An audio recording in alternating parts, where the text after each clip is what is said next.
Bonsoir à tous. Seed Trading avec vous. Donc j'attendais que le setup se fasse. On était venu ici sur la grosse zone de résistance avec le QH ici pour le BTC. Et j'attendais qu'il fracture ce niveau-là pour vous faire bien sûr le petit update. Donc ici on a le low ici des 49 000 dollars. Donc là on a eu création de liquidité. Donc le prix a créé une liquidité avec une phase de distribution. Ici on avait ici le BC. Ici, zone phase d'accumulation. Donc le prix a accumulé en créant ici un EQL qui est venu ici chercher. Ici, on a un EQL ici créé également. Donc ensuite, on avait une zone ici de QH avec de la liquidité. Il est venu créer un EQL ici, donc la liquidité encore.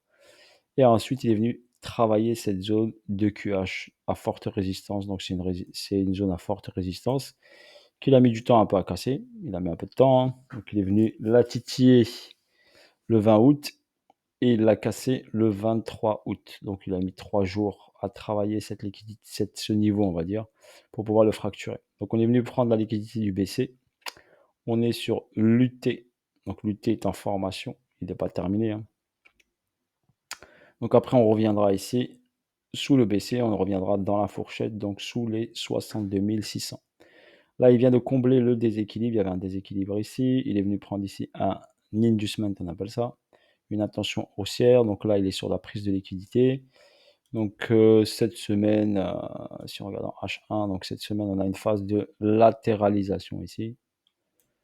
Ok, donc c'est une phase de latéralisation. Le prix ici va travailler. Il va, hop, aller chercher ici en haut. Intention haussière.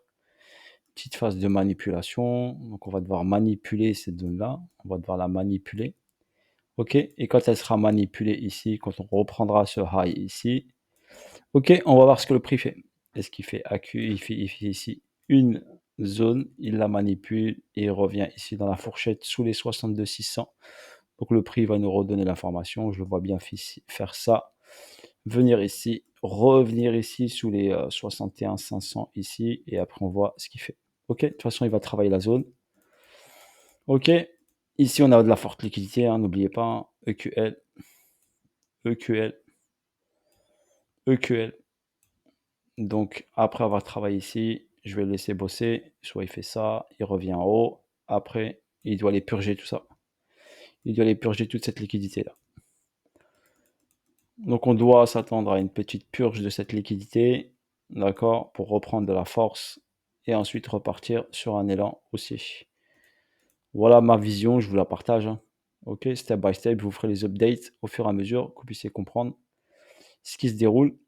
Voilà, après, si vous voulez vous améliorer en analyse technique, vous avez ici seedtradingschoolcontact@gmail.com si vous voulez déposer une candidature pour comprendre tout ce schmilblick, hein, donc tout cet accu, toute cette analyse technique, pourquoi le prix doit faire ça, pourquoi il doit aller là, quelle est la meilleure opportunité d'entrée, d'achat, de vente, les meilleurs niveaux clés où on doit intervenir. Exemple ici, sur la zone ici, on ne doit pas intervenir, c'est la zone de combat, c'est la zone ici où on crée de la liquidité. Donc on doit intervenir soit en haut, soit sur la partie basse, sur ce niveau H1 en trading. Ok, après en investissement, c'est autre chose, c'est des analyses daily, weekly. Ok, tout dépend après ce que vous faites sur l'actif. Voilà grosso modo la petite update. Donc on attend ici qu'il travaille cette zone ici, lundi, mardi. On va lui laisser lundi, mardi pour voir ici quand il va travailler cette zone. J'attends encore qu'il up encore un peu. Et après on va voir après le up ici aujourd'hui ou demain. Ok, l'intention ici, le retour ici vers la fourchette des 62 600. Voilà pour votre information. Bis à tous, force à vous tous. Et je vous dirai à bientôt pour de nouvelles vidéos et de nouvelles aventures. Ok, allez, salut à tous, ciao ciao.